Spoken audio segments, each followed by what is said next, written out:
मेरे प्यारे आका अलैहिस्सलातु तस्लीम के प्यारे दीवानों, मैं मुंबई से चला तब से मुसलसल यही कॉल, यही मैसेज, यही कॉल, यही मैसेज। मुफ्ती साहब नहीं आ रहे हैं, लोग फला जगह से आ रहे थे, फला जगह से आ रहे थे, फला जगह से आ रहे थे। निकला करें, बल्कि आज के बाद जब भी किसी दीनी महफिल की तरफ निकले, सिर्फ अल्लाह और उसके रसूल के नाम पर निकला करें। आप मेरे नाम पर 100 कदम चलो, आखिरत में कुछ भी नहीं मिलेगा। अल्लाह के नाम पर एक कदम भी चलोगे, अल्लाह ने कबूल कर लिया तो कयामत में 40, 50, 60, 70 साल की जिंदगी एक तरफ होगी। रब के नाम पर आपका एक कदम चलना आपके लिए जन्नत की जमानत बन जाएगा। तो आज के बाद ये याद रखेंगे, याद रखेंगे कि नहीं? या रसूल अल्लाह वसल्लम अलैका या। कई लोग तो आ चुके हैं, कई लोग आधे रास्ते तक पहुंच चुके हैं, लेकिन जब पता चला कि मुफ्ती साहब नहीं आ रहे हैं तो वो सब नाराज हो गए। मेरे प्यारे आका अलैहिस्सलातु तस्लीम के प्यारे दीवानों, आप बताइए, मुफ्ती साहब जो नहीं आए हैं तो क्या वो जानबूझकर नहीं आए हैं?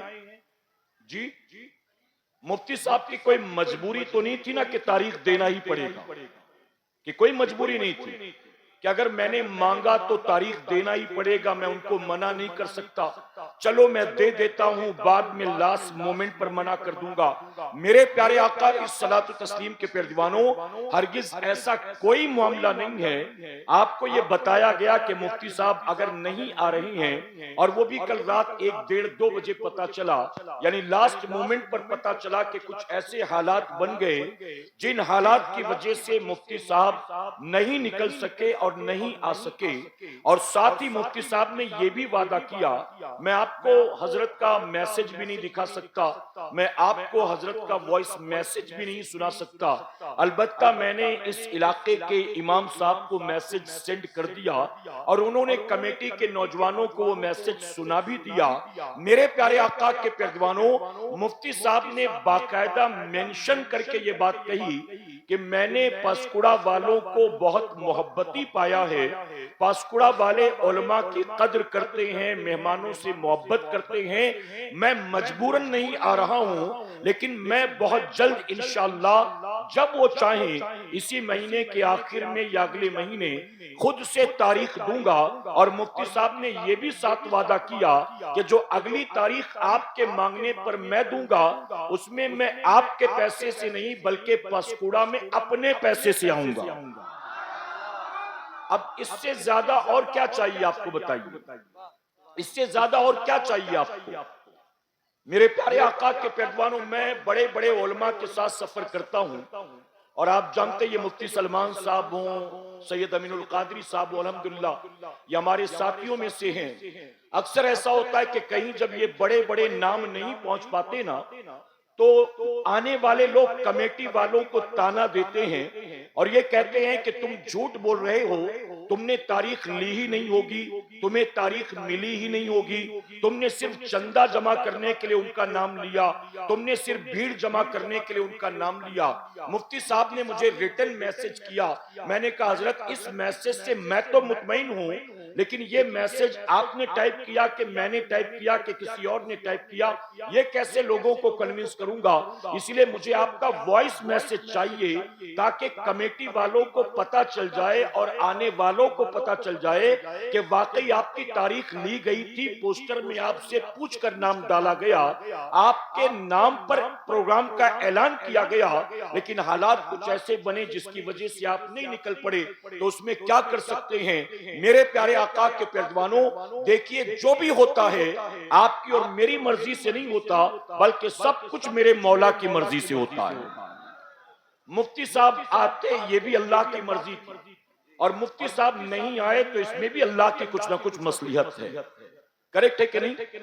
हमें और आपको बात समझ में ना आए, हम नाराज हों, हम तरह तरह की बातें बनाए, लेकिन उसके पीछे जो राज है वो मेरा मौला बेहतर जानता है। हो सकता है कि मुफ्ती साहब का यहाँ आना जो है वो उनके लिए किसी एतबार से नुकसानदेह होता, कुछ रीजन होता। अल्लाह तबारक ताला ने कुछ ऐसे हालात बनाए कि मुफ्ती साहब नहीं आ सके, अल्लाह की मर्जी। अब इस पर हमारा आपका कंट्रोल तो नहीं चलता ना।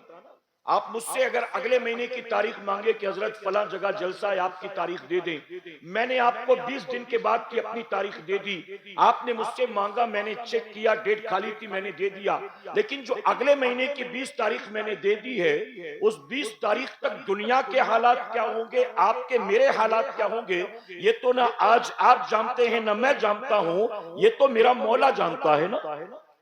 अगली 20 तारीख तक मैं जिंदा भी रहूंगा कि मुझे मालूम नहीं, अगली 20 तारीख तक आप जिंदा रहेंगे आपको मालूम। मेरे प्यारे आका के पैगंबरों में बात आई तो बता दूं आपको। अच्छा, जो हजरात वाकई इस महफिल में कुछ सीखने आए और गौसे आजम के नाम पर आए, मैं उनसे गुजारिश करूंगा कि वो आखिर तक बैठकर इत्मीनान से यहां सीखने की कोशिश करेंगे इंशाअल्लाह। ठीक है, मैं देख रहा हूं कि जितने लोग पिंडाल में बैठे हैं ना, उतने ही दाएं बाएं यहां वहां भटक भी रहे हैं, घूम फिर भी रहे हैं। अगर वाकई दीन सीखना चाहते हैं तो यहां आकर बैठे।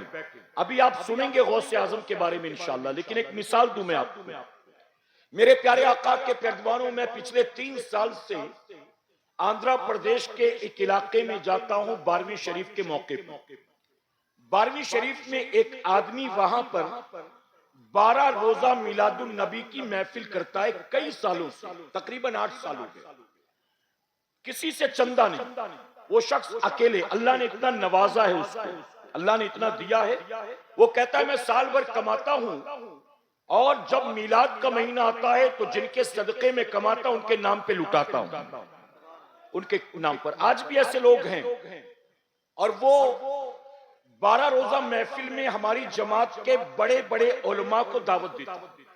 मैं 3 साल से जा रहा हूं। अलावा इसके आप जिन जिन के नाम जानते हैं, अहमद नक्शबंदी साहब हो, चाहे वो सैयद अमीनुल कादरी साहब हो, इन सब की तारीखें वो लेते हैं। किसी वजह से 2 साल से सैयद साहब की तारीख नहीं मिल सकी। इस मर्तबा जब मैं गया तो वो जो साहब है उन्होंने मुझसे कहा, अच्छा 12 रोजा महफिल होती है और 12 रोजा महफिल के बाद आखिरी दिन महफिल में जितने लोग रोजाना पाबंदी से आते हैं, रोजाना यानी हर आने वाले को पहले दिन एक कूपन दे दिया जाता है, रोजाना उस पर साइन किया जाता है कि इसने रोजाना अटेंड किया कि नहीं, अटेंडेंस की तरह। और वो लोग जो 12 दिन 12 रोजा महफिल को अटेंड करते, रोजाना सबके लिए लंगर भी होता है, 12 रोजा लंगर भी, और आखिरी दिन हर आने वाले को हुजूर सल्लल्लाहु अलैहि वसल्लम की निस्बत से 1200 रुपए का गिफ्ट किट भी होता है। गिफ्ट पैकेट सिर्फ उलमा के लिए नहीं, अवाम के लिए। वो 500 लोग हो, 800 लोग हो, 1200 लोग हो, सबको तोहफा बांटता है हुजूर के नाम पर। इस मर्तबा जब मैं गया तो उस शख्स ने मुझसे कहा कि हजरत 2 साल से सैयद साहब की तारीख नहीं मिली, अब अगले साल आपको सैयद साहब की तारीख दिलाना ही दिलाना है। अगले साल 6 दिन मैं अपनी तरफ से उलमा को जिनको बुलाना है बुलाऊंगा, और 6 दिन आपको आपके एतबार से सेटिंग करना है, जिसमें अमीर सुन्नी दावत इस्लामी भी होने चाहिए, सैयद अमीनुल कादरी साहब भी होना चाहिए, मुफ्ती जुबैर अहमद साहब किबला मिसबाई भी होना चाहिए, मुफ्ती सलमान साहब के बड़े भाई मुफ्ती सलमान अजहरी साहब भी होना चाहिए। उस बंदे ने कहा ये 6 लोग मुझे चाहिए और आपकी जिम्मेदारी।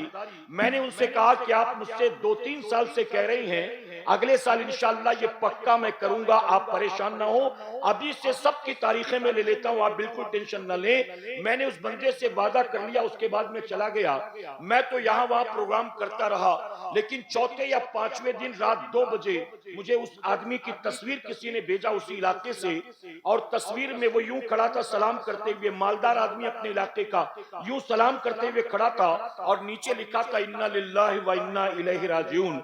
जब मैंने वो तस्वीर देखी तो हैरत हुई। मैंने सामने वाले से पूछा ये क्या मजाक है, क्या कहना चाहते हो? तो जानते उस बंदे ने क्या कहा? उस बंदे ने कहा रात तकरीबन 1-1:30 बजे हार्ट अटैक से इनका इंतकाल हो गया। आप बताइए मेरे प्यारे आका के पैगंबरों, क्या किसी को पता है हालात कल क्या बनेंगे, परसों आपका क्या हाल होगा? मेरे प्यारे आका के पैगंबरों, ना इस वक्त हम और आप अपने हालात के बारे में कुछ पेशन गोई कर सकते हैं, और ना मुल्क के हालात के बारे में कोई पेशन गोई कर सकते हैं। आप देखिए अभी 3-4 दिन हुआ फिलिस्तीन में सीज फायर हुआ, अभी अभी हुआ है ना, और फिर अचानक कल से बमबारी शुरू हो गई। सीज फायर हुआ, फिर से बमबारी शुरू हो गई। तो इस वक्त पूरी दुनिया के हालात पल में क्या कोई अंदाजा नहीं लगा सकता। तो मुफ्ती साहब किबला नहीं आए, उसके पीछे कुछ रीजन है, और वो रीजन ऐसा है कि जो माइक पर मैं बयान नहीं कर सकता। मेरे प्यारे आका के पैरवानों, बस ये समझें, चाहे वो हमारा पीर हो, चाहे हमारी जमात का बड़ा आलिम हो, चाहे मुफ्ती हो, चाहे वो हाफिज कुरान हो, चाहे मस्जिद का इमाम हो, आखिर वो भी इंसान है और हर इंसान के साथ बहुत सारी चीजें लगी होती है। तबीयत भी है, सेहत भी है, घरेलू मामलात भी हैं, बीवी बच्चे भी हैं, रोजी रोटी भी है, बहुत सी रिस्पॉन्सिबिलिटी भी है, सारी चीजें। ऐसा नहीं है कि वो मुफ्ती साहब हैं तो फिर वो रोबोट हो गए, वो मशीन हो गए, वो एआई हो गए।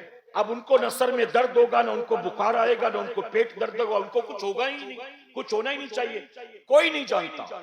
तो मेरे प्यारे आका के पैरवानों, मेरा ये जुमला याद रखें, अपने घर से जब भी निकला करें, पोस्टर में आने वाले मेहमानों का नाम देखकर ना निकला करें, बल्कि आज के बाद जब भी किसी दीनी महफिल की तरफ निकले, सिर्फ अल्लाह और उसके रसूल के नाम पर निकला करें।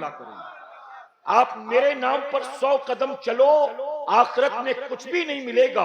अल्लाह के नाम पर एक कदम भी चलोगे, अल्लाह ने कबूल कर लिया, तो कयामत में 40, 50, 60, 70 साल की जिंदगी एक तरफ होगी। रब के नाम पर आपका एक कदम चलना आपके लिए जन्नत की जमानत बन जाएगा। तो आज के बाद ये याद रखेंगे कि नहीं? लोग पूछते हैं शायर इस्लाम कौन आ रहा है, नकीब साहब कौन आ रहे हैं, और आपकी तरफ ये सब चलता है। जो सेलिब्रिटी है उनको बुलाओ।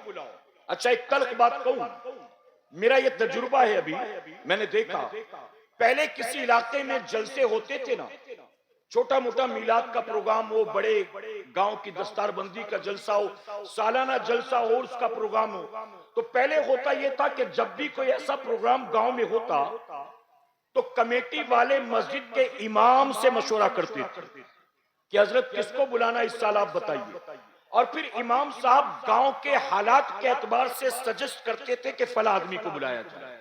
हमारे गांव के हालात इस वक्त मोहब्बत रसूल की जरूरत है, इस्लाह मुआशरा की जरूरत है, रद्द वहाबिया की जरूरत है, राफजियत बढ़ रही है, साहबा के गुस्ताख बढ़ रहे हैं। आखिर हमारी सोसाइटी में जरूरत किस बात की है? उसी जरूरत के एतबार से किसी आलिम को बुलाया जाए। तो पहले उलमा को दावत देने से पहले मस्जिद के इमाम से मशवरा किया जाता था।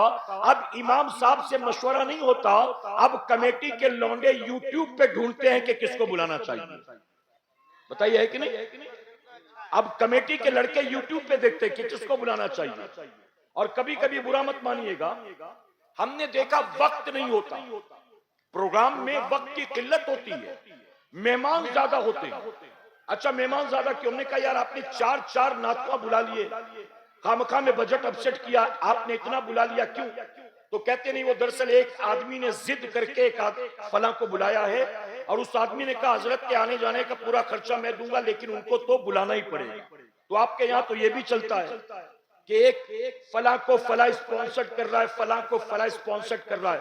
मेरे प्यारे आका अलैहिस्सलातु तस्लीम के पैरवानों, साल में एक जलसा अगर होता है तो वो एक जलसा भीड़ भाड़ के लिए ना हो, कमेटी के नाम को चार चांद लगाने के लिए ना हो, आसपास के गांव में अपनी धाक बिठाने के लिए ना हो, बल्कि साल में होने वाला एक जलसा गांव में पनपने वाली बीमारी को दूर करने वाला होना चाहिए, सोसाइटी में चेंजेस के लिए होना चाहिए, तब्दीली के लिए होना चाहिए।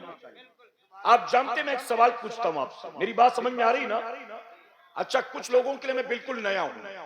जब हलचल भाई मेरे बारे में बोल रहे थे तो कई लोग ये सोच रहे होंगे कि यार तो मैंने तो पहली बार देखा, इसको तो पहले कभी देखा ही नहीं है मैंने, और ये इतनी तारीफें करते चले जा रहे हैं। जबकि आपके पासकुड़ा में तकरीबन 3 से 4 बार मैं आ चुका हूं, आपके पासकुड़ा में ही मैं, और सैयद अमीन साहब के साथ भी आ चुका हूं, मुफ्ती सलमान साहब के साथ भी आ चुका हूं, और अकेले भी आ चुका हूं। और आप यहां से करीब में 5 किलोमीटर दूर पर गांव है, मुझे एग्जैक्ट गांव का नाम नहीं पता, वहां तकरीबन मैं 5-6 बार आ चुका हूं, वहां 5-4-6 बार आ चुका हूं। मेरे प्यारे आका अलैहिस्सलातु तस्लीम के पैरवानों, तो बहरहाल जिन्होंने मुझे पहले लाइव सुना है या जिन्होंने मुझे सोशल मीडिया पर सुना है, वो जानते हैं कि मैं नारे वाली तकरीर नहीं करता, बल्कि मैं इस्लाही गुफ्तगू करता हूं। और मैं अपनी गुफ्तगू शुरू कर रहा हूं। ये कुछ बातें मैंने आपको समझाने के तौर पर बताई। अब मैं अपनी गुफ्तगू शुरू कर रहा हूं। तवज्जो है आपकी। मैं आपको एक चीज समझाना चाहता हूं सुन्नियों, एक रिपोर्ट के मुताबिक, गौर से सुनिए और खासतौर पर पढ़ा लिखा नौजवान सुने। औरतों को शायद मेरी ये बात समझ में ना आए, लेकिन गौर से सुनेंगी तो समझेंगी। एक रिपोर्ट के मुताबिक इस वक्त पूरी दुनिया में हर 24 घंटे में तकरीबन 1,70,000 इंसान मरते हैं। हर 24 घंटे में वर्ल्ड वाइड 1,70,000 लोग मरते हैं। अब मुझे दिल पर हाथ रखकर आप ये बताएं, अगर हम कल रात जिंदा थे और आज भी जिंदा हैं, तो इसमें अपना कोई कमाल है? जी आप बताइए, अपनी मर्जी से जिंदा हो कि मौला की मर्जी से? बुलंद आवाज से कहें। हम में से कोई एक है इस पूरे मजमे में, चाहे वो नीचे बैठे लोग हो, चाहे ऊपर बैठे लोग हो, चाहे पढ़े लिखे लोग हो, चाहे बेपढ़े लिखे लोग हो, क्या एक भी है जो अपनी मर्जी से जिंदा है? मानना पड़ेगा कोई नहीं, बल्कि अल्लाह तबारक व तआला की मर्जी न हो तो जिंदा रहना दूर की बात है, सांस एक मर्तबा सांस भी नहीं ले सकता। करेक्ट है कि नहीं? अगर कल सांसें चल रही थी, आज भी चल रही है, कल दिल धड़क रहा था, आज भी धड़क रहा है, कल रात रगों में खून की रवानी जारी थी, आज भी खून की रवानी जारी है, तो बताइए अपना कमाल है कि मौला का करम है? जी अपना कोई कमाल है? आप जानते हो अल्लाह के नबी सैयदना मूसा अलैहिस्सलाम, मौत का फरिश्ता आया रूह कब्ज करने, इजराइल अलैहिस्सलाम आए रूह कब्ज करने, तो मूसा अलैहिस्सलाम ने कहा अभी जा, मैं तेरे साथ अभी चलने वाला नहीं। मौत के फरिश्ते ने कहा है मूसा,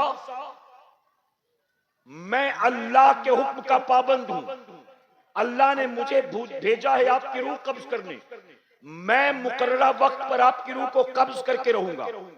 आपने फरमाया अभी मैं चलने वाला नहीं। मौत के फरिश्ते ने कहा रब की बारगाह में अर्ज करें, मोहलत देने का इख्तियार मेरे पास नहीं है। मूसा अलैहिस्सलाम ने अल्लाह की बारगाह में अर्ज किया मौला मुझे थोड़ी मोहलत चाहिए, इससे कह दे कि रुक जा, अभी मेरी रूह कब्ज ना कर।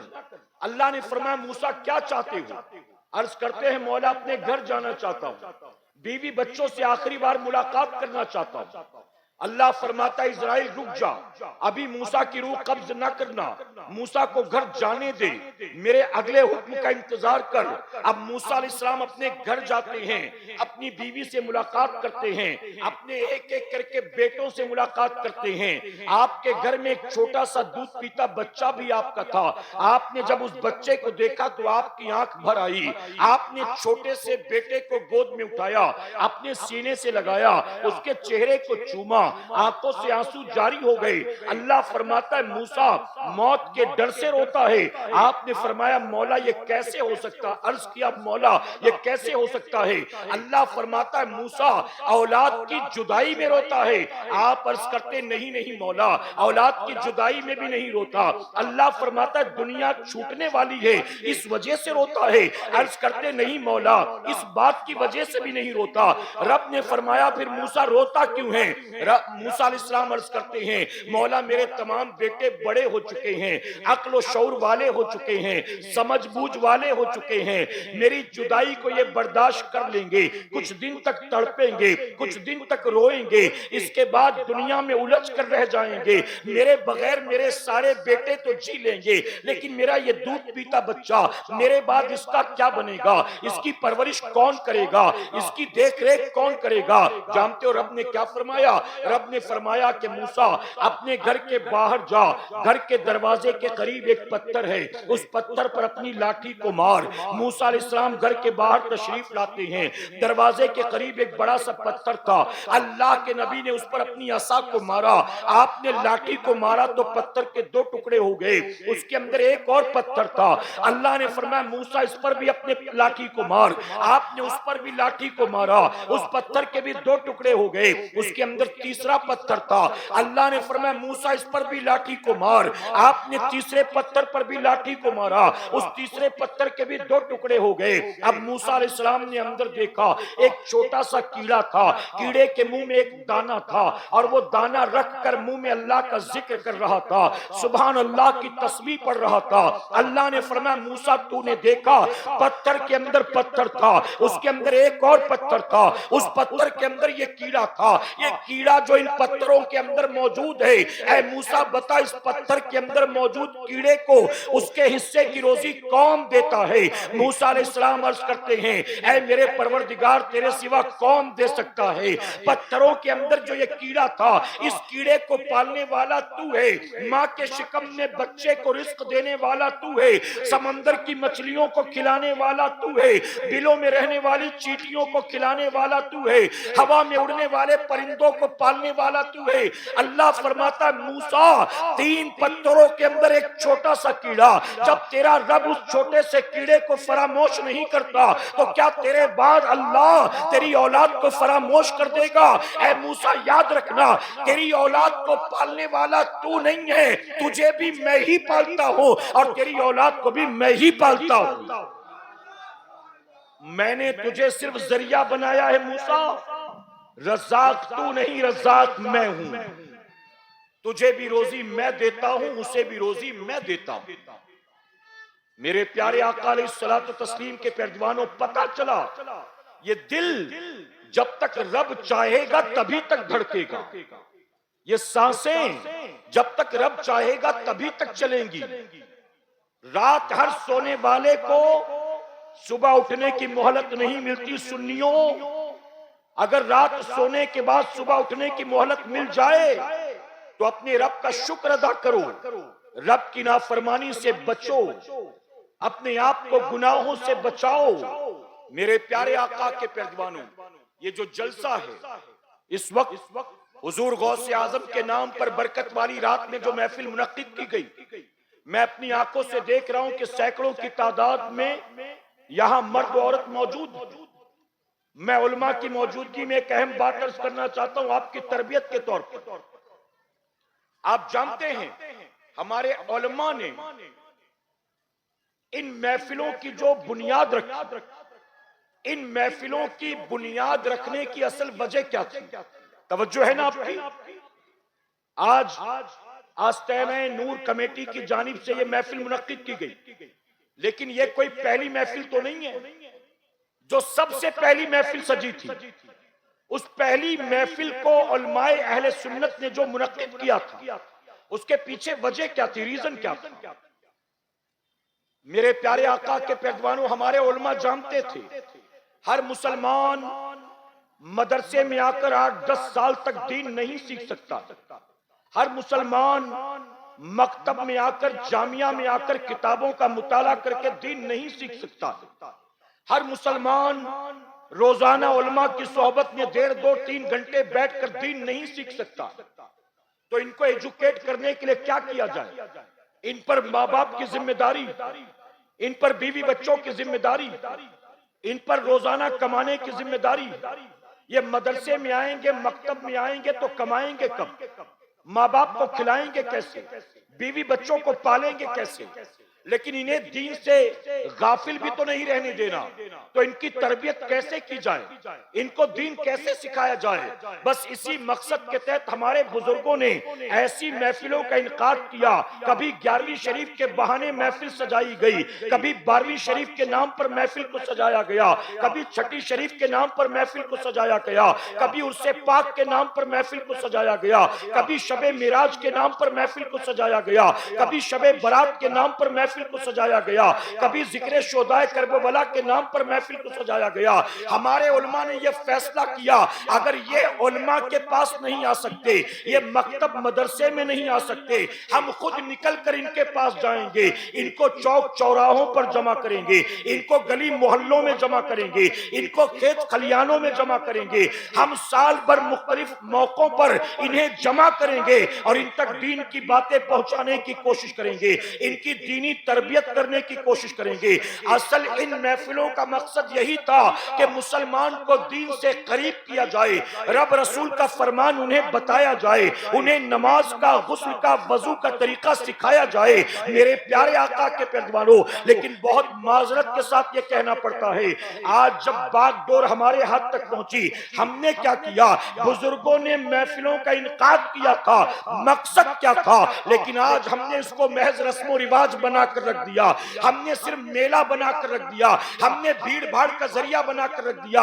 आज हम एक दूसरे के कंपटीशन में जलसा करते हैं। आपके यहाँ फलाए थे, हम फला को बुलाएंगे। आपने इतने पैसे वाला मौलवी बुलाया था, हम इतने नजराने वाला मौलवी बुलाएंगे। आपने वहां से बुलाया था, हम वहां से बुलाएंगे। हम फला शायर इस्लाम को बुलाएंगे, हम फला नकीब साहब को बुलाएंगे। आज हमने असल मकसद को फरामोश कर दिया, और असल मकसद को फरामोश करने का नतीजा क्या है? मेरे प्यारे आका के पैगंबरों, चाहे यूपी हो, चाहे बिहार हो, चाहे झारखंड हो, चाहे वेस्ट बंगाल हो, चाहे उड़ीसा के इलाके हो, मैं माजरत के साथ कहूंगा, हर गांव का अपना अपना जलसा है।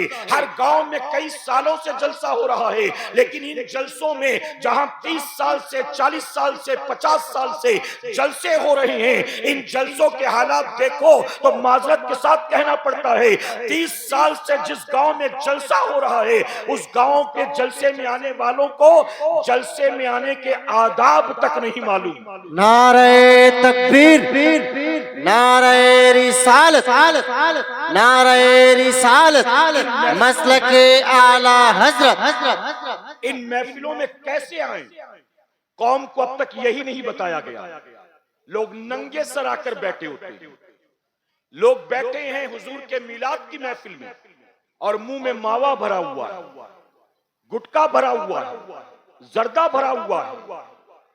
कोई आकर बैठा है, बाहर गया, सिगरेट पीकर आया, बैठ गया। आप बताइए, ये आप उलमा को देखें, ये उलमा जब आते हैं ऐसी महफिल में तो आपने देखा होगा सज संवर कर आते हैं, तैयार होकर आते हैं। आप इनको देखें, जुब्बा भी होगा, अमामा भी होगा, साथ ही साथ इन्होंने खुशबू भी लगा रखी होगी, सुरमा भी लगा रखा होगा। ये सब तैयार होकर आते हैं। क्यों आते हैं? आपके लिए सारी तैयारियां करके नहीं आते, बल्कि हमारा ये मानना है, जहां मेरे नबी के नाम पर महफिल सजती है, आका खुद उस महफिल में तशरीफ लाया करते। अब बताइए, जिस महफिल में रसूलुल्लाह तशरीफ लाए, आप उस महफिल में मावा जर्दा खाते हुए बैठे हुए। कई लोग तो जहां बैठे होते वहीं बोरी उठाकर थूक रहे होते हैं, जहां बैठे होते वहीं थूक रहे होते दाएं बाएं। आप ये बताइए, मेरे प्यारे आका के पैगंबरों 30 साल से, आप बताइए, अगर हर साल, तवज्जो है आपकी, हर साल जलसे में 5 लाख रुपए खर्च होते, 30 साल में कौम के कितने पैसे खर्च हो गए जलसे के नाम पर? करोड़ों रुपए कौम के जलसे के नाम पर खर्च हुए। लेकिन करोड़ों रुपए खर्च होने के बाद भी मेरी कौम के जवान को यह तक नहीं मालूम है कि ऐसी महफिल में टोपी पहनकर जाना चाहिए कि टोपी उतार कर जाना चाहिए। मेरे प्यारे आका अलैहिस्सलातु तस्लीम के पैगंबरों, जलसे के असल मकसद को समझो। असल मकसद को नामो नमूद के लिए ना हो, अपनी वाहवाही के लिए ना हो। ये ना हो कि आने वाले 10 गांव से लोग कहेंगे फला गांव में जबरदस्त जलसा हुआ, कितना मजमा आया था, कितनी पब्लिक आई थी। मैं कहता हूं, यहाँ जो मेरे सामने 1000-1200 लोग मौजूद हैं, अगर यहाँ मजमा मुफ्ती साहब होते और इससे 4 गुना ज्यादा होता, लेकिन फिर भी सुन लो सुन्नियों, मुफ्ती साहब नहीं आए तो लोग नाराज होकर चले गए। अगर मुफ्ती साहब होते और मजमा जितना यहाँ मौजूद है इसका 4 गुना ज्यादा होता, लेकिन रात के 2, 2:30, 3 बजे जलसा जब खत्म होता तो 4 गुना ज्यादा पब्लिक जो जाती, जाने के बाद फजर की नमाज में कोई न उठता, तो क्या बताइए उनका आना अल्लाह कबूल फरमा लेगा? कोई फायदा होगा? क्या फायदा? हासिल क्या कर रहे हैं मेरे प्यारे आका के पैगंबरों? अब मैं उलमा के लिए बताऊं एक बात। मैं यहां आया हूं, मुझे पता है ना टिकट कितने की निकली है। मेरे आने जाने, खाने पीने, लाने ले जाने में कितना खर्च हुआ, मुझे अच्छी तरह से इस बात का अंदाजा है।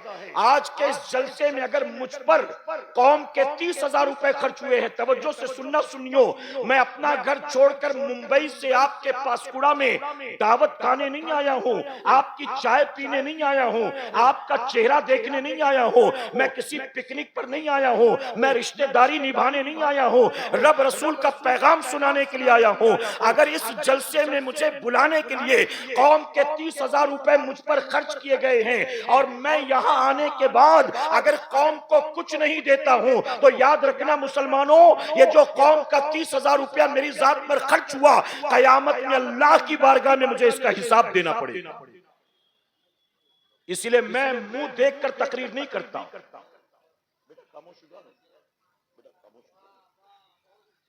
मैं इसलिए मुंह देखकर तकरीर नहीं करता। अच्छा, आप मुझे बताएं, मेरी बात समझ में आ रही ना आपके? जिनको समझ में आ रही कह सुभान अल्लाह। जश्न गौसुल वरा की महफिल अभी चलेंगे उस तरफ। मेरे प्यारे आका के पैरदीवानों, मैं तकरीर को गौर से सुनना, मैं तकरीर को मिठाई नहीं समझता हूं, मैं तकरीर को दवाई समझता हूं। मिठाई आदमी मजे के लिए खाता है और दवाई आदमी सेहत के लिए खाता है।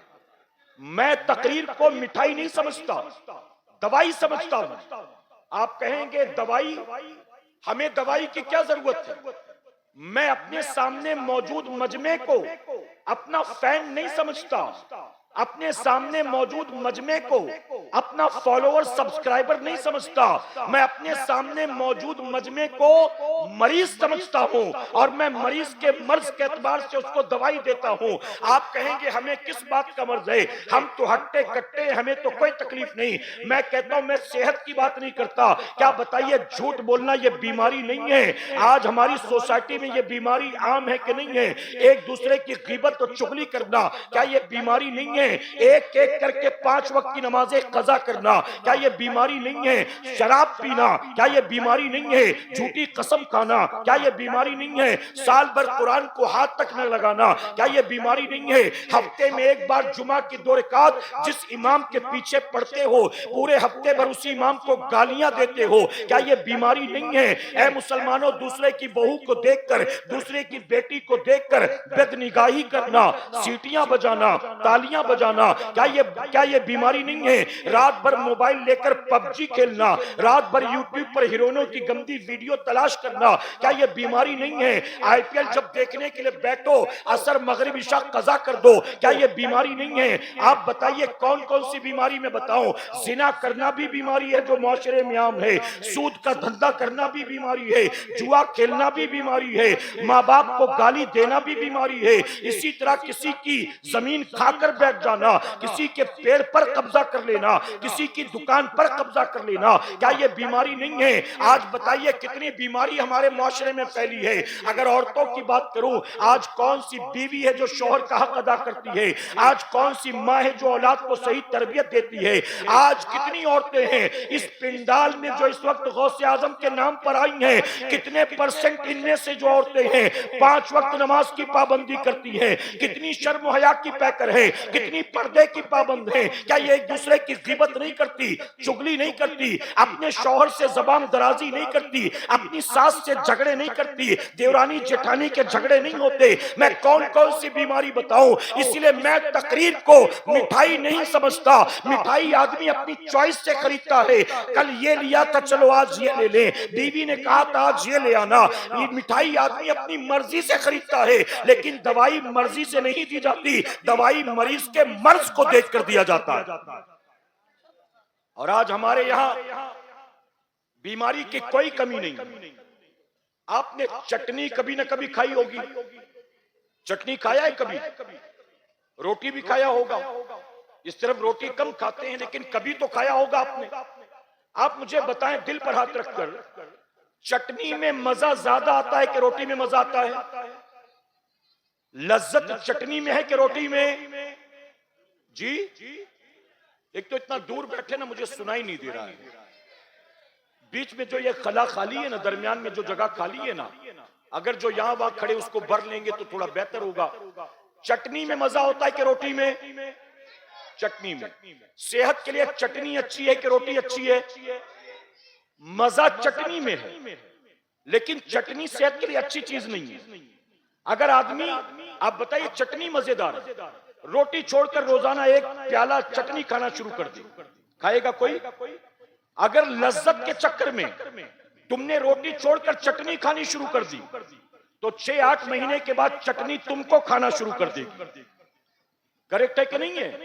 और जब चटनी तुमको खाना शुरू करेगी तो डॉक्टर कहेगा तेल बिल्कुल बंद, मसाला बिल्कुल बंद, मिर्ची बिल्कुल बंद, गोश्त बिल्कुल बंद। ये बंद क्यों हुआ? क्योंकि मजे के चक्कर में चटनी ज्यादा खाना शुरू कर दिया था, तेल मसाला ज्यादा खाना शुरू कर दिया था। रोटी देखने में लज्जतदार नहीं, लेकिन सेहत के लिए फायदेमंद रोटी है। चटनी बहुत लजीज है, लेकिन सेहत के लिए फायदेमंद नहीं। तो तकरीर सुनने जब आए तो चटनी के चटकारों के चक्कर में ना आया करें, बल्कि अपनी आखिरत को संवारने के लिए आया करें। उलमा की तकरीर सुनकर सोच बदलने की नीयत से आया करें, फिक्र बदलने की नीयत से आया करें। मेरे प्यारे आका के प्यारे दीवानों, ये तमहीद के तौर पर मैंने कुछ बातें अर्ज की। अब चलिए हुजूर गौसे आजम की बारगाह में खिराज अकीदत पेश करते। इजाजत है आपकी? थके तो नहीं ना?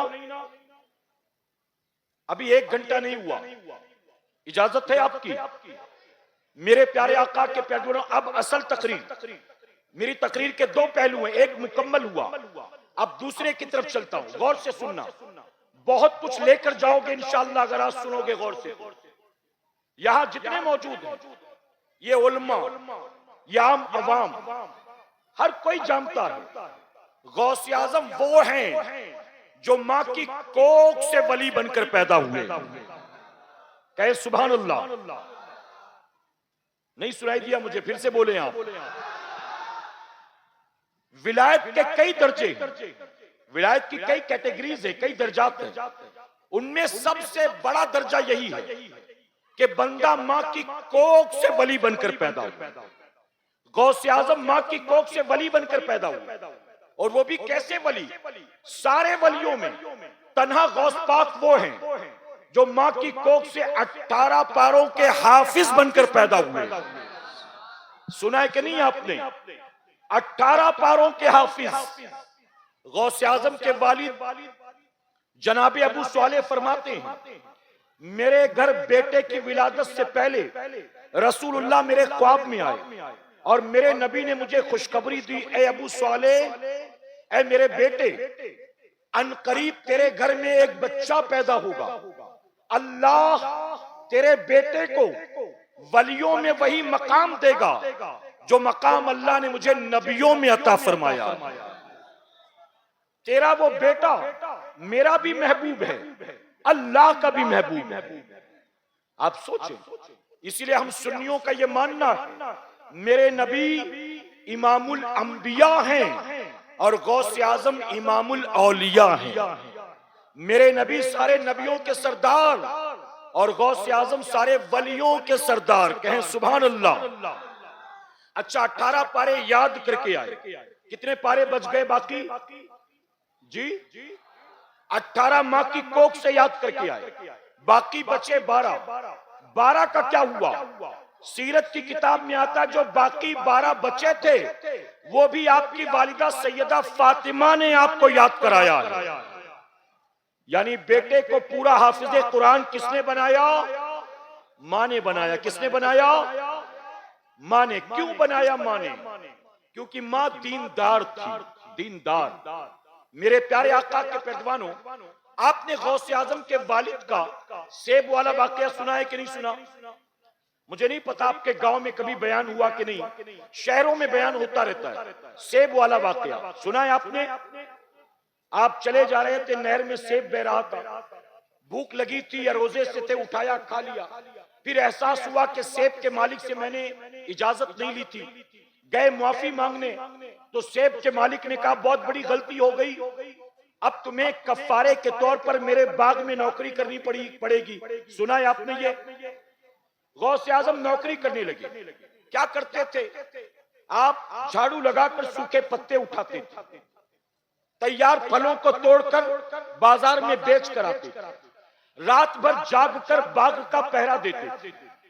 बाग के मालिक अब्दुल्ला सुमई की बकरियां चराते थे, उनके घर का पानी भरते थे।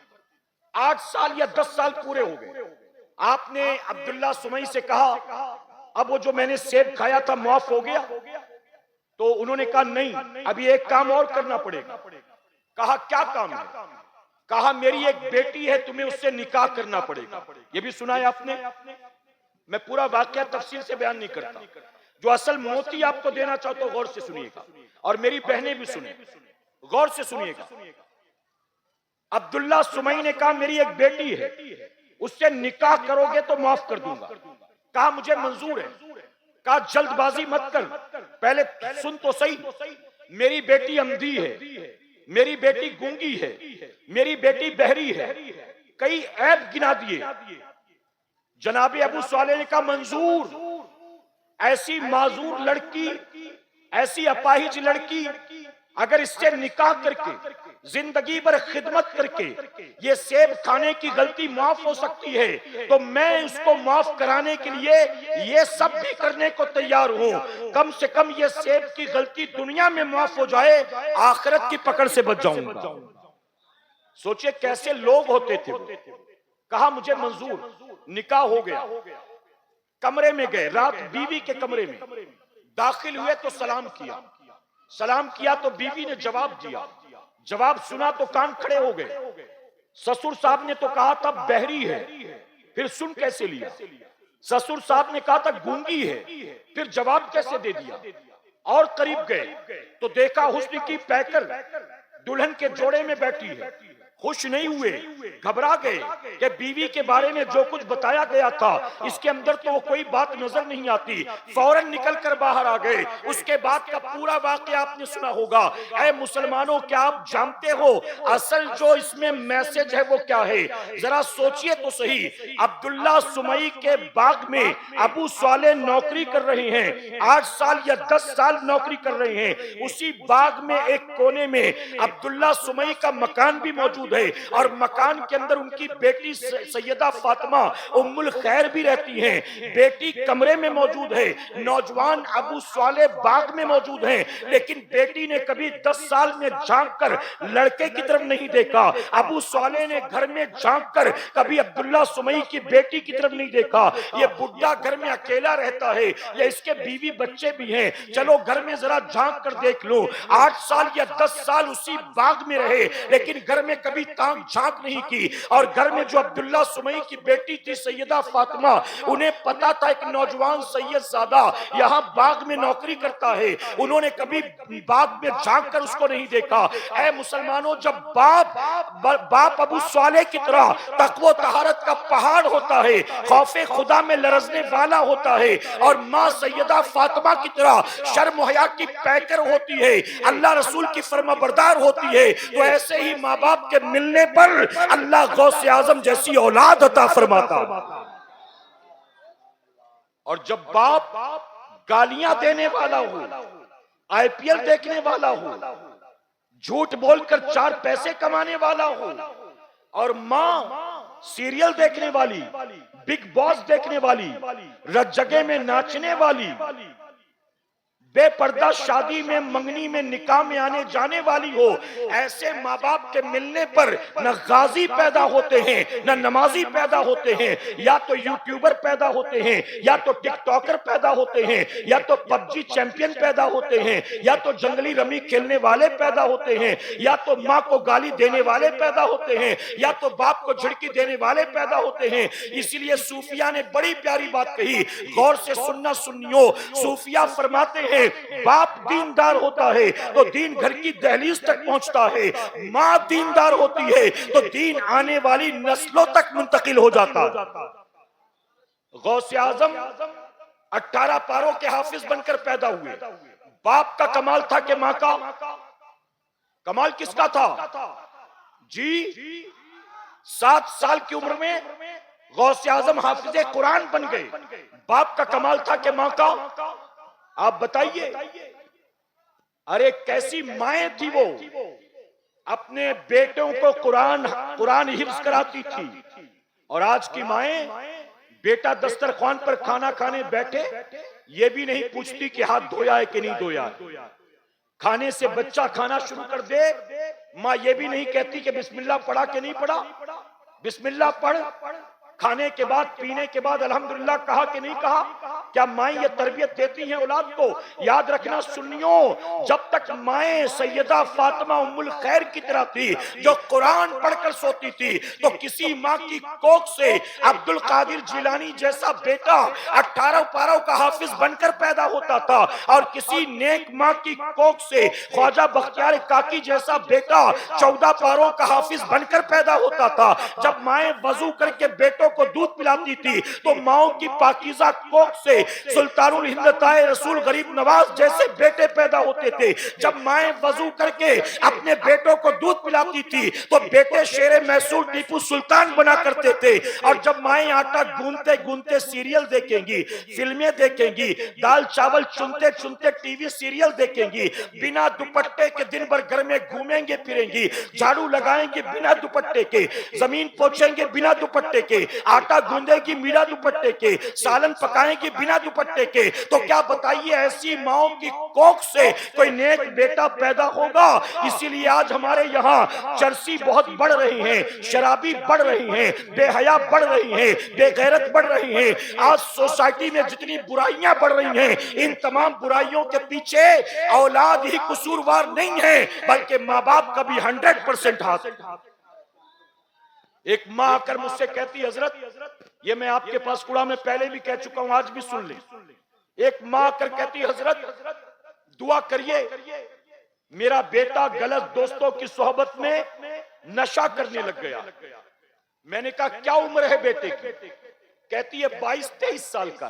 22-23 साल का। मैंने उस माँ से कहा तेरा बेटा नशा कब से करने लगा? कहने लगे 2-3 महीना हुआ। मैं उस माँ से कहता हूं तेरे बेटे के शराबी होने का रोना रो कि तू जैसी माँ का जाहिल होने का रोना रो? कैसी माँ है तू?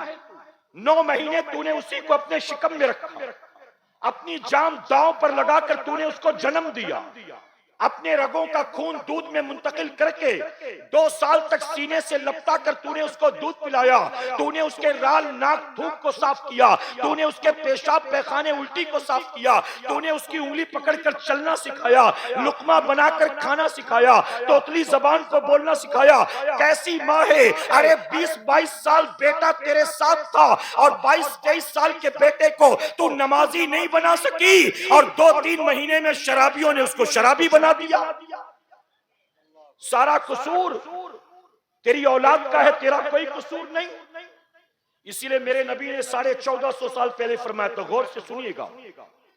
मेरे नबी ने सैयदना अबू हुरैरा से फरमाया, अबू हुरैरा, जब दुनिया वाले निकलते हैं रिश्ता तलाश करने, तो 3 चीजें देखते। सबसे पहले हसब नसब देखते हैं। हम शेख हैं, बेटी शेख की लाएंगे। हम सैयद हैं, गैर सैयद के यहाँ शादी नहीं करेंगे। हम खान हैं, खान से नीचे किसी से बात नहीं करेंगे। नबी फरमाते सबसे पहले लोग हसब नसब देखते, फिर दूसरी चीज माल देखा जाता है। लड़की का बाप मालदार है कि नहीं है, मकान कैसा है, गाड़ी है कि नहीं, बैंक बैलेंस है कि नहीं, प्लॉट है कि नहीं, खेत खलियान है कि नहीं। अगर मैं उसकी बेटी ब्याह कर लाऊंगा तो कितना माल साथ में लेकर आएगी। आका फरमाते हसब नसब देखते हैं, फिर माल देखते हैं, उसके बाद हुस्न जमाल देखते हैं। लड़की का रंग कैसा है, लड़की के बाल कैसे हैं, लड़की की हाइट कितनी है, लड़की की आंखें कैसी हैं। आका फरमाते अबू हुरैरा, दुनिया वाले 3 चीजें पहले देखते हैं, लेकिन तू चौथी चीज पहले देखना। और चौथी चीज क्या है? आका फरमाते अबू हुरैरा, पहले दीनदारी देखना। अगर अगर लड़की दीनदार हो, हसीन और जमील ना हो तो भी बिस्मिल्लाह करना। लड़की दीनदार हो, हसब नसब ना मिले तो भी बिस्मिल्लाह करना। लड़की दीनदार हो, गरीब की बेटी हो तो भी बिस्मिल्लाह करना। और मौला कायनात फरमाते हैं, जिसने हुस्न देखकर शादी की, हुस्न ढल जाने वाला है। जिसने माल देखकर शादी की, माल खत्म हो जाने वाला है। और जिसने दीनदारी देखकर शादी की, अल्लाह दीनदारी में बरकत अता करने वाला है, अल्लाह इज्जत अता करने वाला है। बल्कि एक हदीस शरीफ में यहां तक आता जिसका मफहूम है, जिसने दीनदारी देखकर शादी की, अल्लाह उसको मालदारी भी अता फरमाएगा। आज हमारे यहां शिकायत करती है माएं, अब थके तो नहीं ना जी, माएं शिकायत करती, हजरत हम तो फंस गए, अभी बेटी के हाथ की मेहंदी का रंग छूटा नहीं और आदमी 2 बार मार भी चुका है, 2 बार हाथ उठा चुका है बीवी पर।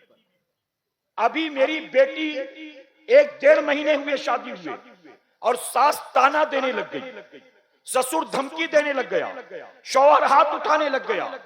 ऐ मुसलमानों, वजह क्या है? आप बहू पसंद करके ले आई, आपने उसके अंदर सब कुछ देखा, जांच परख कर ले आई, उसके बावजूद भी घर आने के बाद घर महाभारत का मैदान बन गया, घर फितने का शिकार हो गया। आपका जवान बेटा आपसे उलझने लग गया, आपके साथ बदतमीजी करने लग गया। आखिर वजह क्या है? इतना जांच परख कर लेकर आई थी तो लड़की के आते ही घर खुशहाल हो जाना चाहिए था। तबाही, परेशानी, बर्बादी, मुसीबत, झगड़े क्यों आ गए? तो वजह यह है, तूने रिश्ता तलाश किया दुनिया वालों के एतबार से, और आका ने फरमाया दुनियादारों की तरह तूने रिश्ता देखा। अगर दुनियादारों की तरह न देखता, अपने नबी के फरमान पर अमल करता, तो मैं जिम्मेदारी के साथ कहता हूं, लड़की काली कलूटी होती, लड़की गरीब की बेटी होती, लेकिन नमाजी होती, शर्म हया की पैकर होती, कुरान की तिलावत करने वाली होती, अपने माँ बाप की इज्जत करने वाली होती। उस गरीब की बेटी को ब्याह कर अपने घर लाते, यकीनन उसके कदम आपके घर पड़ते, अल्लाह आपके घर को जन्नत का नमूना बना देता। सुभान अल्लाह। लेकिन आपने दीनदारी नहीं देखी, दुनियादारी देखी। अब मैं अपनी माओ के लिए एक बात अर्ज करूंगा, तवज्जो है ना आप सबकी? गौर से सुनिएगा। आज हमारे यहां लोग पर्दा नहीं करते, जबकि याद रखना सुन्नियों, ये हमारी बहनें सुन ले गौर से, लड़का जब बालिग हो ना, लड़का बालिग हो तो बालिग होते ही उस पर एक चीज फर्ज हो जाती है, और वो है 5 वक्त की नमाज। क्या है जी? जिनको मालूम है बोले, जिनको नहीं मालूम वो भी सुन लें और जोर से बोले। लड़का जैसे बालिग हुआ, 11.5, 12, 13 साल का हुआ, नमाज फर्ज हो। लेकिन लड़की जब बालिग हुई तो लड़की के बालिग होते उस पर 2 चीजें फर्ज हो जाती हैं। सबसे पहली चीज पर्दा और दूसरी चीज नमाज। सबसे पहली चीज क्या है? पर्दा, और फिर नमाज। और पर्दा भी कैसा? कहा गया औरत इतनी बुलंद आवाज से कुरान न पढ़े कि कोई गैर महरम सुन सके, पड़ोसियों को आवाज सुनाई दे, राह चलते किसी मुसाफिर को आवाज सुनाई दे। इतनी बुलंद आवाज से औरत को कुरान की तिलावत की इजाजत नहीं है। फिर औरत माइक पे आके नाज शरीफ पढ़े, सवाब मिलेगा उसको? क्या कुरान की तिलावत से अफजल है नबी की नात पढ़ना? फिर कैमरे के सामने आकर पढ़े, उलमा की मौजूदगी में पढ़े, क्या सवाब मिलेगा उसको? मेरे नबी ने फरमाया औरत का सहन में नमाज पढ़ने से बेहतर है कि वो अंदर वाले कमरे में नमाज पढ़े, और अंदर वाले कमरे में भी पढ़े तो कैसे? कहा गया एक औरत जब नमाज के लिए खड़ी हो तो उसकी कलाई, चेहरे की गोलाई, दोनों पांव के पंजे ये खुला रह सकता है, अलावा उसके पूरा जिस्म ढका हो। और कैसा ढका हो?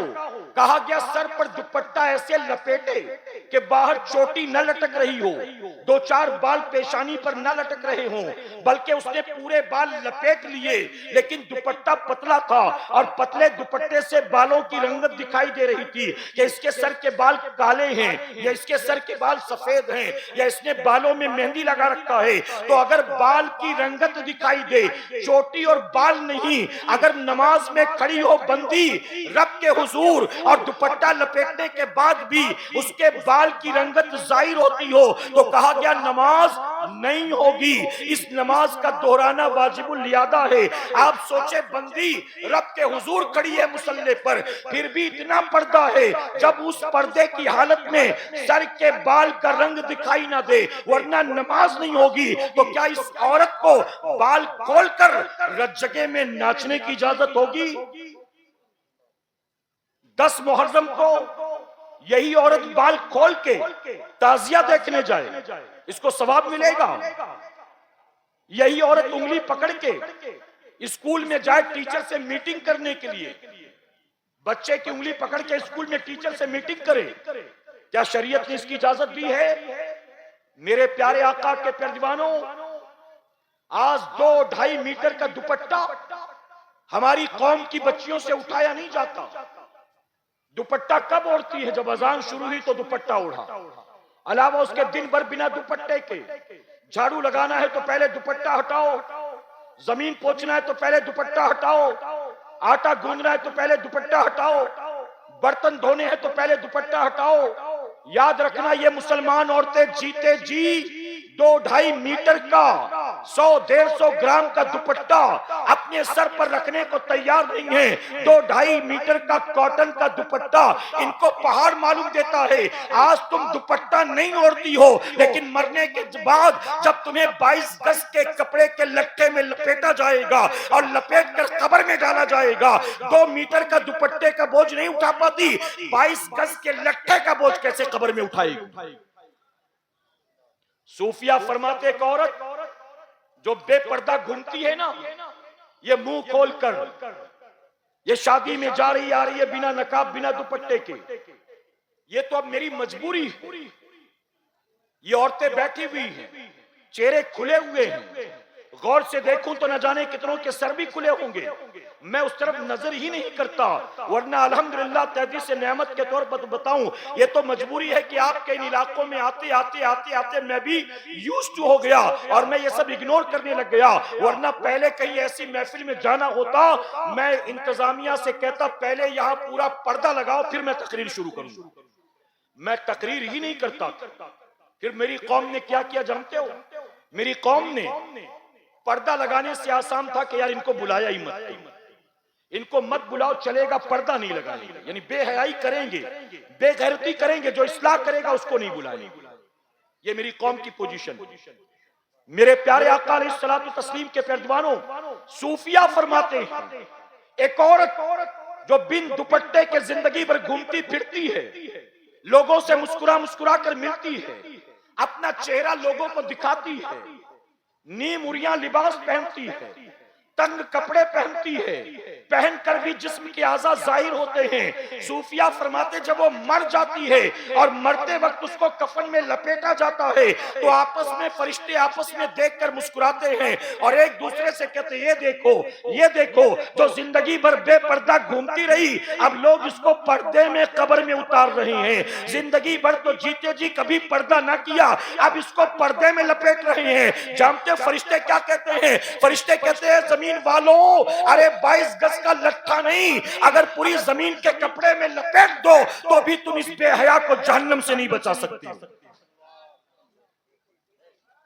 मेराज की रात आप जानते हैं, अगर मैं इसको बयान करूं ना बहुत तफसीरी हदीस, बहुत लंबी हदीस शरीफ है, बहुत वक्त चाहिए, मुख्तसर को। खातून जन्नत मौला अली करमल्लाहु वजहुल करीम, ये दोनों मुलाकात करने आए हुजूर सल्लल्लाहु अलैहि वसल्लम। जब हुजूर के पास आए तो देखा हुजूर सल्लल्लाहु अलैहि वसल्लम रो रहे थे, इतना रो रहे थे कि सिसकियां बन गई। जब दोनों ने देखा तो वो भी ज़ारो कतार रोने लगे, फूट फूट कर रोए। जब कुछ तसल्ली हुई तो खातून जन्नत ने अर्ज किया, बाबा आप इतना क्यों रो रहे थे? घर में आपके सिवा दूसरा कोई नहीं है, क्या हो गया, क्यों रो रहे थे? तो मेरे नबी फरमाते हैं, ए फातिमा, मेराज की रात मैंने अपनी उम्मत की औरतों को जहन्नम में जलता हुआ देखा। जब भी मुझे वो औरतें याद आती है ना, मैं रोने लगता हूं। मौलाए कायनात ने अर्ज किया, या रसूल अल्लाह, हमें बताएं कि वो औरतें जहन्नम की आग में क्यों जलाई जा रही, जहन्नम में क्यों जल रही? मेरे नबी फरमाते, मैंने एक औरत को देखा, उसको जहन्नम में सर के बालों के बल लटकाया गया, नीचे से फरिश्ते आग का अजाब देते। एक औरत को उसके पांव के बल लटकाया गया, यानी उल्टा लटकाया गया, नीचे से फरिश्ते आग का अजाब देते। एक औरत को उसके सीने के बल लटकाया गया, नीचे से फरिश्ते आग का अजाब देते हैं। मौलाए कायनात ने अर्ज किया, आका इन औरतों पर अजाब क्यों होता था? अब मेरी माएं बहनें सुन ले, मैंने कहा ना बहुत लंबी हदीस है, मैं मुख्तसरन सिर्फ आपको बताता हूं। मेरे आका फरमाते, मैंने जब ये सवाल जिब्राइल से किया, जिब्राइल इन औरतों को अजाब क्यों होता है? अगर गुनाह एक है, अजाब एक ही होना चाहिए। तो जिब्राइल अलैहिस्सलाम ने अर्ज किया, नहीं या रसूल अल्लाह, ये आपकी उम्मत की औरतें हैं जो दुनिया में बाल बिखेर कर निकलती थी, अपने काले घने लंबे बालों पर नाज करती थी और दुनिया में खोल खोल कर फिरा करती थी। इनको जहन्नम में बालों के बल लटकाया जाएगा। और जो ऐसे कपड़े पहनती थी कि कपड़े पहनने के बाद भी उनके हाथ पांव दिखाई देते थे, या तो कपड़ा पतला होता था या तो लेगिन पहन लिया, टाइट कपड़ा पहन लिया, पहनकर भी पूरे जिस्म का उभार जाहिर है, इनको पैरों के बल लटकाया जाएगा। और जो नीम उरियां लिबास पहनती थी, अपने सीने लोगों को दिखाती थी, इनको सीने के बल लटकाया जाएगा। ऐ सरकारे मदीना के पेरवानों, पता चला दुनिया में जिस्म के जिस आज़ा की तुम नुमाइश करोगी, उसी आज़ा के जरिए तुम्हें जहन्नम की आग में लटकाया जाएगा। अब सुनो दिल्ली का वाकया। दिल्ली की सरजमीन पर एक बुजुर्ग गुजरे जिनका नाम है निजामुद्दीन देहलवी रहमतुल्लाह अलैह। ये महबूब इलाही नहीं है, ये दूसरे बुजुर्ग निजामुद्दीन देहलवी रहमतुल्लाह अलैह। इनकी मजार शरीफ जानते हो कहां है? इनकी और इनकी वालिदा की दोनों की कब्र ख्वाजा बख्तियार काकी रहमतुल्लाह अलैह की मजार में, जहां औरतों के बैठने का सेक्शन है ना, वहां पर इन दोनों की मजार मौजूद। एक मर्तबा दिल्ली में बारिश नहीं हो रही थी, ये मेरी सारी बातें बहनों के लिए। एक मर्तबा दिल्ली में कहत पड़ा, बारिश नहीं हो रही, लोग एक एक कतरे पानी को तरस रहे थे, दुआएं कर कर के थक गए, जानवरों को पानी देना बंद कर दिया ताकि इंसानों के काम आए। जानवर प्यास से तड़प तड़प कर मरने लगे। आखिरकार जब सब लोग ये समझ गए अब बचना मुश्किल, तो आए निजामुद्दीन देहलवी रहमतुल्लाह अलैह की बारगाह में। तवज्जो है ना आपकी? निजामुद्दीन देहलवी रहमतुल्लाह अलैह की बारगाह में आए, आकर कहते, हुजूर हमने तो अपनी कोशिशें कर ली, फिर भी बारिश नहीं हुई। आप अल्लाह के वली हैं, दुआ करें, अगर बारिश नहीं हुई तो हम सब मारे जाएंगे, बीवी बच्चे मारे जाएंगे। अब जानते हो वली ने क्या किया? मुसल्ला नहीं बिछाया, तावीज नहीं लिखी, ये नहीं कहा जाओ बकरा लेकर आओ, मुर्गा लेकर आओ, जाफरान लेकर आओ, डोरे नाड़े धागे लेकर आओ, कुछ भी नहीं। अपने घर में चले गए। मरहुमा वालिदा का कमरा था, माँ का इंतकाल हो गया था। जहां माँ के कपड़े रखे थे ना, अपनी वालिदा के कपड़ों में से दुपट्टे का एक धागा निकाला, एक धागा दुपट्टे का निकाला, वापस आए। लोग हैरान थे कि आखिर करेंगे क्या। बाहर आने के बाद खुले आसमान के नीचे खड़े हो गए, दुपट्टे का धागा उठाकर कहते हैं, ऐ अल्लाह ये तेरी उस पाक दामन बाहया बापर्दा बंदी के दुपट्टे का धागा है जिसके सर के बालों को बिना दुपट्टे के कभी उसके बेटे निजामुद्दीन ने नहीं देखा था। ऐ अल्लाह इसी धागे के वसीले से दुआ करता हूँ, आसमान से बारिश नाजिल कर। तारीख में आता अभी हाथ नीचे नहीं आए थे, बादल उमड़ धुमड़ कर आए और पूरे दिल्ली में बारिश शुरू हो गई। ऐ सुनियो, मैं वो मां कहां से लाऊं कि जिस मां के दुपट्टे का धागा आसमान से बारिश के नुज़ूल का वसीला बनता था। मैं वो बीवी कहां से लाऊं जो बीवी अपने आप को हाकिम नहीं, अपने शौहर की कनीज समझती थी, और शौहर की खिदमत में सब कुछ कुर्बान कर देती थी। एक वली है, कई दिनों से खाने पीने का सामान घर में खत्म है, कई दिनों से बीवी भी भूखी, खुद भी भूखे, थके तो नहीं ना, दोनों मियां बीवी भूखे। एक मर्तबा सुबह सवेरे निकले काम पर जाने के लिए, तो बीवी से कहा मैं जा तो रहा हूं रोजी तलाश करने, कई दिनों से जा रहा हूं, रोजी नहीं मिल रही, आज तो दुआ करना अल्लाह रोजी दे। तो जानते हो बीवी ने क्या कहा? बीवी ने कहा मैं दुआ तो रोज करती हूं, लेकिन मैं जहां आपके लिए रोजी की दुआ करती हूं, वहीं मैं ये भी दुआ करती हूं कि अल्लाह मेरे शौहर को हराम रोजी से बचा ले, मेरे शौहर को हराम रोजी से। शौहर की आंख में आंसू भर आए। शौहर ने कहा मैं अपनी भूख तो बर्दाश्त कर सकता हूं, तेरी भूख मुझसे देखी नहीं जाती, आज जहां से हो जैसे हो कुछ ना कुछ तेरे लिए लेकर आऊंगा। तो बीवी रोते रोते पांव पकड़ लेती है और पकड़ कर क्या कहती जानते हो? कहती है मैं भूखी मरना तो गवारा कर सकती हूँ, हराम का लुकमा खाना गवारा नहीं कर सकती हूँ। उसकी वजह कि अगर आपने मुझे हराम का लुकमा खिला दिया, आग की पेट की आग तो बुझ जाएगी, लेकिन जहन्नम की आग का क्या होगा? मैं दुनिया में पेट की आग बर्दाश्त कर सकती हूँ, जहन्नम की आग नहीं बर्दाश्त कर सकती। मैं कहां से लाऊं वो बीवी, बताओ कहां से लाऊं? आज तो बीवियां कहती इस साल बहुत सी शादी है, 8-10 नया जोड़ा सिलाना पड़ेगा। मेरी बहन को उसके आदमी ने कितना जेवर बनवा दिया, और तुमने जो शादी में दिया था उसके अलावा तुमने आज तक एक कांच की चूड़ी नहीं दिलवाई मुझे। बताइए है कि नहीं? बीवियां ताने देती, बीवियां शौहरों को बातें सुनाती। जरा देखो खातूने जन्नत की जिंदगी, दो वाकयात बताऊं खातूने जन्नत। जिंदगी का आखिरी वक्त, खातूने जन्नत बिस्तर पर है, अपने शौहर मौलाए कायनात से कहती अली मैं आपसे जानना चाहती हूं कि आप मुझसे राजी हैं कि नाराज? हजरत अली ने कहा फातिमा ये कैसा सवाल है, मैं क्या तुझसे कभी नाराज हुआ? क्या मैंने तुझे डांटा? मैंने तुझसे बातचीत बंद कर दी? क्या मेरा रवैया बदल गया? फातिमा यह सवाल तूने पूछा कैसे? तो जानते हो खातूने जन्नत क्या कहती है?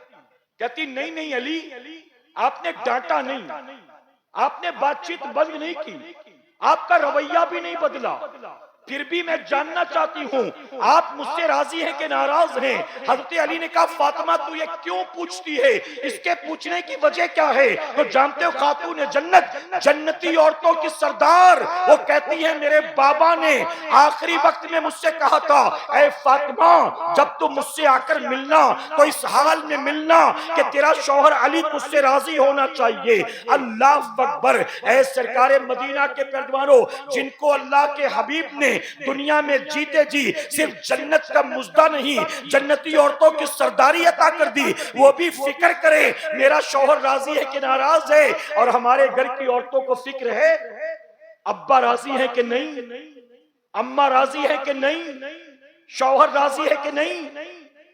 मैं इन तमाम औरतों से कहना चाहूंगा सुन लो, ऐ मेरी कौम की खवातीन, खातून जन्नत की कनीजों, इस्लाम की मुकद्दस शहजादियों सुन लो, अगर तुमसे पूरी कायनात राजी हो लेकिन तुम्हारा शौहर तुमसे नाराज, तो पूरी कायनात मिलकर भी तुम्हें जन्नत में दाखिल नहीं करा सकती। बल्कि मेरे नबी ने फरमाया, मेरे आका फरमाते हैं एक औरत जो इस हाल में रात करे कि उसका शौहर उससे नाराज हो, उस औरत पर रात भर अल्लाह और उसके फरिश्ते लानत भेजा करते।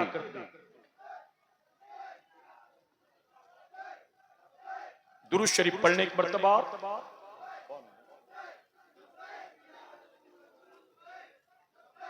पाक के खुसूसी मेहमान मिंबर रसूल पर जलवा अफरोज हैं, जो हजरत बैठे हैं जिनकी तवज्जो है वो जरा कहें सुभान अल्लाह।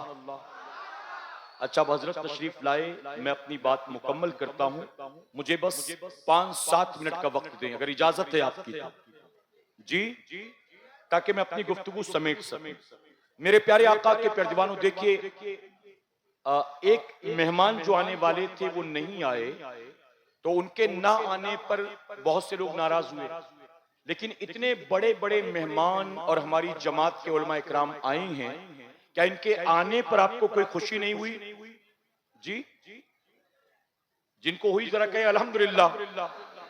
बल्कि आप जो बैठे, मैंने तो शुरू में ही आपसे कहा ना कि जो आने वाले मेहमान के नाम पर आए थे, जब पता चला मेहमान नहीं आ रहे हैं तो वो चले गए या तो नहीं आए। लेकिन जितने बैठे हैं ये किसी मुकर्रिर के नाम पर नहीं आए, गौसे आजम के नाम पर आए हुए हैं। और इसीलिए तो बैठे हुए हैं ना, क्योंकि गौसे आजम के नाम पर आए हुए हैं। अल्लाह आप सबका आना कबूल फरमाए। मैं अपनी गुफ्तगू समेटता हूं। मेरे प्यारे आका के परदवानों, तो खातून जन्नत ने यह कहा, नहीं अली, मैं इसलिए नहीं पूछती कि आप नाराज, मैंने इसलिए पूछा क्योंकि मेरे आका ने मुझसे यह फरमाया था कि फातिमा, जब तो मुझसे आकर मिलना तो इस हाल में मिलना कि तेरा शौहर अली तुझसे राजी होना चाहिए। और हदीस शरीफ में आता है, जो औरत इस हाल में रात करे कि उसका शौहर उससे नाराज हो, उस औरत पर रात भर अल्लाह और उसके फरिश्ते लानत भेजा करते हैं। और दूसरी जगह पर आया, मेरे आका फरमाते, जो औरत इस हाल में रात करे, रात इस हाल में गुजारे कि उसका शौहर उससे राजी हो, तो उस औरत के लिए जन्नत के 8 दरवाजे खोल दिए जाते हैं। 8 दरवाजे। अब हमारी माओ बहनों बच्चियों को चाहिए कि वो अपने अंदर दीनी जज्बा पैदा करने की कोशिश करें, और आज की इस महफिल पाक में जो कुछ सीखा है उस पर अमल करने की कोशिश करें। कहें इंशाअल्लाह। अब आखिरी बात, कंक्लूजन क्या है पूरी तकरीर का? हुजूर गौसे आजम मां की कोख से 18 पारों के हाफिज बनकर पैदा हुए। 7 साल में हाफिजे कुरान हो गए। 18 साल की उम्र तक शहरे जीलान के मुख्तलिफ मदारिस में, मकातिब में आपने इल्म दीन हासिल किया। 18 साल के हो गए तो हुसूल इल्म के लिए बगदाद शरीफ तशरीफ ले गए। बगदाद में मदरसे अरबिया निजामिया में 8 साल तक तालीम हासिल की। जीलान के 18 और बगदाद शरीफ के 8, कितना हो गया टोटल? जी 26 साल। कितने हो गए? जो मां की कोख से वली बनकर पैदा हुआ, वो 26 साल तक दीन सीखे। और गौसे आजम के नाम लेवाओं की पोजीशन क्या है? मां की कोख से अंगूठा छाप पैदा हो और कब्र में भी अंगूठा छाप चले जाए। 3-3, 4-4 बच्चों के बाप बन गए। गुस्ल का तरीका ही मालूम नहीं। शादी होकर 18 साल हो गए, बीवी के हुकूक ही मालूम नहीं। 38 साल का जवान हो गया, माँ बाप का हक क्या रखा रब रसूल ने पता ही नहीं। हराम हलाल की तमीज नहीं, जायज नाजायज का फर्क मालूम नहीं। शादियों की रस्मों को, शादी ब्याह की रस्मों को दीन से ज्यादा अहमियत दोगे। ढोल तो बजेगा, पटाखे तो बम फूटेंगे, वीडियो शूटिंग तो होगी, बारात डीजे के साथ जाएगी, रजगा तो होगा, हल्दी मेहंदी तो करेंगे, जूता चुराई तो करेंगे, शादी में 56 भोग तो पकेगा। जिसका दीन से कोई ताल्लुक नहीं है उसको असल दीन समझकर मजबूती से पकड़ लिया और दीन के बारे में कुछ पता नहीं है। अब जाते जाते तल्ख बात कहता जाऊंगा, अरे बेटी की शादी में माँ बाप जिंदगी भर की कमाई लगा देते हैं, औकात से बढ़कर बेटे बेटी की शादी में खर्च करते हैं। लेकिन जरा बताइए, जिसका जोड़ा 1.25 लाख का सिलाया, जिसके हाथ में मेहंदी पर हजारों खर्च किए, वीडियो शूटिंग पर हजारों खर्च किए, जिस बेटी को ब्याहने के लिए, हाथ पीला करने के लिए तूने लाखों रुपए खर्च कर दिए, क्या बताओ उस बेटी की शादी से पहले मां ने उसको बिठाया और बिठाकर गुस्ल का तरीका भी सिखलाया? बेटे का जोड़ा तो सिलवा दिया 80,000 का, डीजे भी बुक किया, बैंड बाजा भी, पटाखे भी खरीद लाए, रजगा भी कर लिया, सब कुछ तूने धूमधाम करके शादी करा दी। लेकिन शादी कराने से पहले अपने बेटे को क्या गुस्ल का तरीका बताया? बीवी के हुकूक बताए? ए जश्ने गौसुल वरा की महफिल में आने वालों, महज रस्मो रिवाज वाले सुन्नी मत बनो, महज चादर गागर वाले सुन्नी मत बनो, महज जलसे जुलूस वाले सुन्नी मत बनो। महज हलवे पराठे बिरयानी पुलाव वाले सुन्नी मत बनो, महज नारे और नातों वाले सुन्नी मत बनो, इल्म वाले सुन्नी बनो, अमल वाले सुन्नी बनो। आज की महफिल का यही पैगाम है। अल्लाह अपने हबीब पाक के सदके सबसे पहले मुझे, उसके बाद आप सबको अमल की तौफीक अता फरमाए। दरमियाने गुफ्तगू मुझसे जाने अनजाने में कोई गलती खामी रह गई, आप सबको गवाह बनाकर सच्चे दिल से तौबा करता हूँ। रब मेरी तौबा कबूल फरमाए और हमारी आज की इस महफिल को मेरा करीम कयामत में हम सब के लिए, हमारे वालिदैन के लिए बख्शिश और निजात का सबब बनाए। वमा अलैना इल्लल बलाग। मेरे प्यारे आका के पैगवानों, मुझे नमाज पर भी कुछ बातें अर्ज करना था, लेकिन वक्त मुकम्मल हुआ। मैं मुफ्ती साहब किबला से अदबन गुजारिश करूंगा कि हजरत इसको जरूर जहन में रखें और लोगों की नमाज के एतबार से इस्लाह करने की कोशिश करें। अल्लाह हम सबको नमाज पंजगाना की तौफीक अता फरमाए। वमा अलैना इल्लल बलाग। अस्सलामु अलैकुम।